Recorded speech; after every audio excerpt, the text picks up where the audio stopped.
दोस्तों नमस्कार, मेरा नाम है चरण। तो आज मैं सिखाऊंगा कि वर्ल्ड का फेमस एसी पैनासोनिक कैसे इंस्टॉल करते हैं।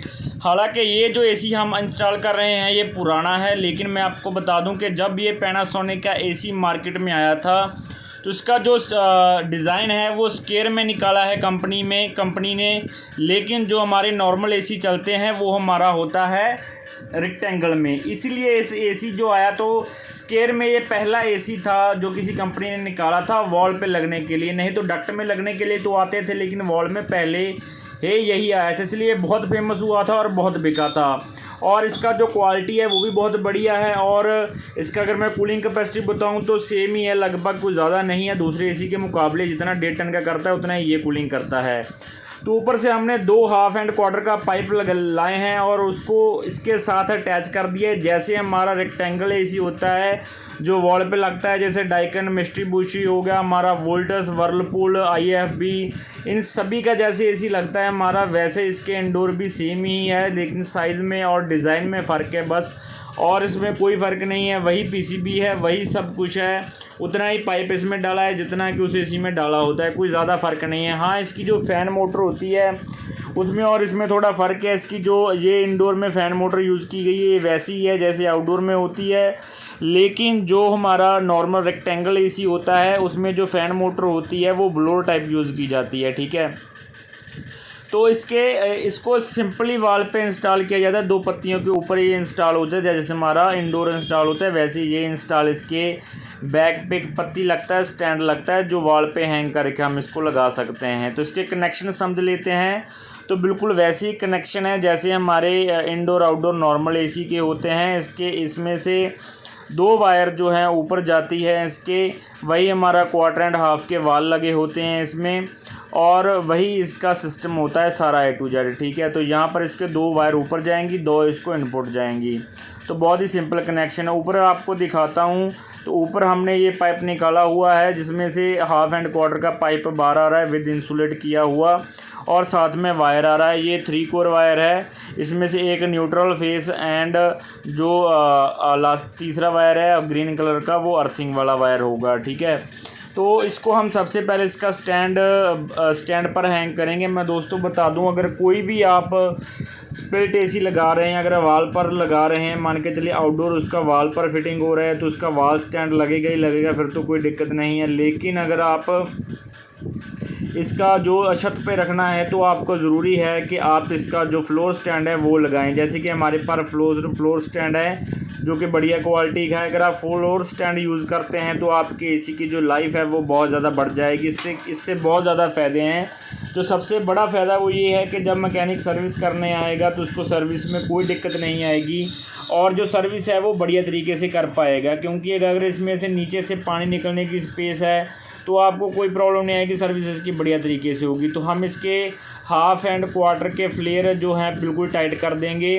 तो दोस्तों अगर आपने नहीं देखा कि डाइकन, मित्सुबिशी और हमारा वोल्टस, वर्लपूल के विंडो और स्प्लिट एसी कैसे इंस्टॉल करते हैं, कैसे रिपेयर करते हैं, उनमें ट्रिपिंग की प्रॉब्लम है, साउंड की प्रॉब्लम है, जब थोड़ी देर चलता है बंद हो जाता है, तो इसमें कोई भी प्रॉब्लम है एसी रिलेटेड तो आप मेरे चैनल पर जाइए और एक बार चेकआउट कीजिए। आपको एसी, इलेक्ट्रिकल, इलेक्ट्रॉनिक्स, RO संबंधी, वाटर चिल्लर संबंधी सभी प्रकार की आपको दिक्कतें हैं, वो दिक्कत जो आती है हमें उसका सलूशन वहाँ पे है, आप चेक कर सकते हैं विद प्रैक्टिकल। ठीक है, अगर आपको कुछ समझ में नहीं आता है तो आप मुझसे कांटेक्ट कर सकते हैं, मुझे कमेंट कीजिए, मैं उसका रिप्लाई ज़रूर करता हूं।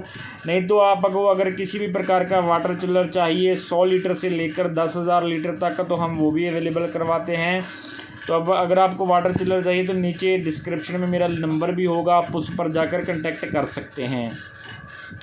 तो इसका हमने हाफ का वाल लगा दिया था, अब क्वार्टर का वाल भी हमने इसका टाइट कर दिया है। तो जो हमारा रेंच है उसकी सहायता से उसको अच्छे से टाइट कर देंगे। ये दोस्तों आपने उतना ही टाइट करना है, अगर आप ज़्यादा टाइट करेंगे तो क्या होता है कि ये ओल्ड पाइप है तो इसकी वजह से जो फ्लेयर है वो कभी ख़राब हो जाता है, अपना टूट जाता है। तो इसलिए आपने ज़्यादा उतना ही टाइट करना है जितना इसको ज़रूरत है। ज़्यादा टाइट कर दिया, ज़रूरत से ज़्यादा इसको घुमाएंगे तो वो ख़राब हो जाएगा आपका फ्लेयर। ठीक है, तो इस बात का आपने खास ध्यान रखना है। तो इंस्टॉलेशन लगाने के बाद अगर आप उसको टेपिंग करते हैं तो इससे क्या है कि सोने पे सुहागा हो जाता है। जैसे वही बात है, क्योंकि इसका जो क्या है कि इसकी जो लाइफ है इंक्रीज़ हो जाती है। इससे क्या है, आपका एक तो पाइप जम जाता है, हिलेगा नहीं। अगर मान के चलिए कि जब बारिश होती है, हवा आती है, तो उसमें ये हिलेगा नहीं और आप इसको मजबूती देगा तो आपका गैस लीकेज का ख़तरा बचा रहेगा। दूसरा बात ये है कि ये धूप से बचाएगा इसको, और धूप से जैसे ही बचाएगा तो आपकी कूलिंग पर इफ़ेक्ट पड़ेगा और कूलिंग आपका ज़्यादा करेगा एसी, ठीक है।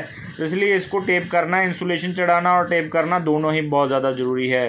तो अभी जो बाहर का टेम्परेचर चल रहा है वो कम से कम मैं बताऊं तो आपको 48 से 49 डिग्री बाहर का टेम्परेचर चल रहा है। तो इतनी धूप में हम काम कर रहे हैं, बहुत बुरा हाल हो जाता है दोस्तों। और इतनी धूप में अगर हमको वीडियो बनाने के लिए एक आदमी को खड़ाना पड़ता है तो बहुत ज़्यादा दिक्कत आती है। तो दोस्तों हम इतनी मेहनत करते हैं तो प्लीज़ चैनल को सब्सक्राइब ज़रूर कीजिए। इतनी गर्मी में हम वीडियो बनाते हैं आपके लिए।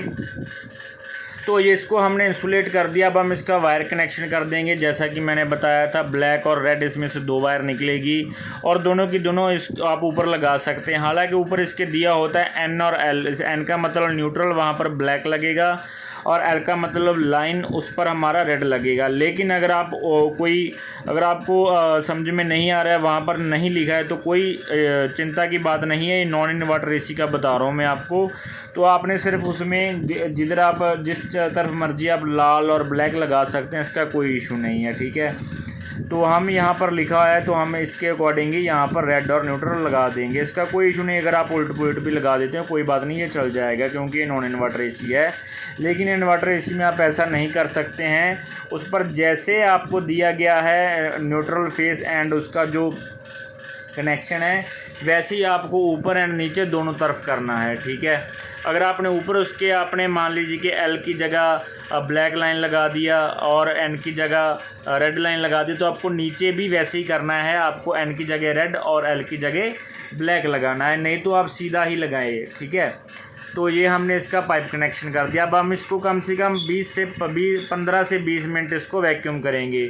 वैक्यूम करने के बाद इसको हम इसमें गैस छोड़ देंगे, ठीक है। तो चलिए इसको वैक्यूम करते हैं। तो दोस्तों इसका जो मैंने अभी बताया था कि फ्लोर स्टैंड हम लगाते हैं, तो बारिश में भी उसका बहुत फ़ायदा मिलता है, क्योंकि उससे हमारा क्या है कि एसी ऊपर उठा हुआ है, तो जब हमारा छत पर बारिश का पानी कई बार इकट्ठा हो जाता है, तो उससे ये बेनिफिट फ़ायदा होगा ये स्टैंड से आपका, कि वहाँ पर ये पानी नहीं रुकेगा और आपका एसी जो है उसको जंग नहीं लगेगा और ख़राब नहीं होगा। इसके बहुत सारे फ़ायदे हैं। ये ज़्यादा महंगा नहीं होता है, ये 300-400 रुपये का होता है। अगर आप इसे लगा लेंगे तो आपका जो एसी की लाइफ है वो बहुत ज़्यादा इंक्रीज़ हो जाएगी। तो ये मैंने बता दिया कि 300-400 का होता है। इसका मतलब ये नहीं है कि आपके एरिया के अकॉर्डिंग इसका प्राइस होगा। हमारे यहाँ ये 300 का भी मिलता है। अगर थोड़ी बढ़िया हैवी क्वालिटी का लेता है तो 500-700 तक मिल जाता है ये हमें। तो 300 से शुरू हो जाता है, लेकिन ये आपकी इच्छा है कि आपने कितना हैवी लेना है, ऐसे उतना मिल जाएगा। इसको वैक्यूम किया और गैस हमने छोड़ दिया। इसके बाद हम जाग की सहायता से इसको हम जो इसकी लीकेज टेस्ट कर रहे हैं, जो बहुत ही ज़्यादा ज़रूरी पार्ट है इसका, लीकेज टेस्ट करना। अगर हम लीकेज अच्छे से टेस्ट नहीं करेंगे इसका, तो कोई पता नहीं, अगर हमारा फ्लेयर थोड़ा सा कम टाइट रह गया तो हमारा जो गैस है वहाँ से लीक हो सकता है। इसलिए इंडोर और आउटडोर दोनों का हमने अच्छे से लीकेज टेस्ट करना ही करना है दोस्तों। तो ये देखिए मैंने आपको पास से दिखा रहा हूँ, तो पास में देखिए आप इसका कि बिल्कुल भी यहाँ पे लीकेज नहीं है। देखिए एकदम प्लेन है यहाँ पे जाग। अगर थोड़ा सा भी लीकेज होगा तो आपने कम से कम 1-2 मिनट इसको वॉच करना है अच्छे से। अगर इसका माइनर सा भी लीकेज होगा तो गुब्बारा धीरे धीरे फूलता है, तो उनका जो गैस है वो काफ़ी समय बाद लीक होता है, लेकिन लीक हो जाता है। इसलिए आपने इसको अच्छे से वॉच करना है। तो दोस्तों अब हम क्या करेंगे, हमारा एक साथी जो है इसके वायर कनेक्शन कर रहा है वैसे ही नॉर्मल जैसे मैं आपको बताए थे। दूसरा जो है इसकी जो टेपिंग कर रहा है वह यहाँ पे। तो यहाँ पे टेपिंग क्यों कर रहा है दोस्तों, क्योंकि जो इसके फ्लेयर हैं वो इसके अभी इस पर पाइप इंसुलेशन नहीं किया है। तो यहाँ पे आपने एक बात का खास ध्यान रखना है कि आपने यहाँ पर अच्छे से इसको इंसुलेट करना है और फिर टेपिंग करना है। अगर आप यहाँ पे इसको अच्छे से इंसुलेट करके टेपिंग नहीं करेंगे तो यकीन मानिए कि आपका एसी यहाँ से पानी गिराएगा। और चलते हुए एसी में जब पानी आता है तो वो इसी कारण से आता है कि आपका या तो ड्रेन ब्लॉक होता है, आपने साफ़ नहीं किया है, या फिर आपका जो पाइप है वो अच्छे से इंसुलेट नहीं किया है, या फिर जो उसका तीसरा कारण है कि आपका एसी जो है वो एंगल में नहीं लगा है इस अच्छे से। तो इसका हमने अगला कवर जो फ्रंट कवर है वो भी लगा दिया है। तो चैनल को सब्सक्राइब करना मत भूलना दोस्तों, अगर चैनल वीडियो अच्छा लगा हो। अगर आपको वाटर चिल्लर चाहिए तो नीचे कॉन्टैक्ट नंबर है, उस पर कॉन्टैक्ट कर सकते हैं। तो चैनल पर जाकर मेरी वीडियोस देखिए, उस पर आपको इलेक्ट्रिकल, इलेक्ट्रॉनिक्स, आरओ, वाटर चिल्लर, एसी के related, gas charging, fridge, washing machine A to Z सभी के ऊपर वीडियोस मिल जाएंगी। तो अभी चैनल को जाइए, वॉच कीजिए, सब्सक्राइब कीजिए दोस्तों। तो दोस्तों एक बात मैं आपको और बता दूं कि अगर आप एसी का काम सीखना चाहते हैं तो थोड़े ही दिनों में हम एक कोर्स लेकर आएंगे एसी के रिलेटेड, और उसका एक ऑफ़र निकालेंगे। जिस मेरे भाई को काम सीखना है वो काम सीखने के लिए हमसे पहले ही कांटेक्ट कर सकता है और अपनी सीट जो है बुक कर सकता है। Thank you.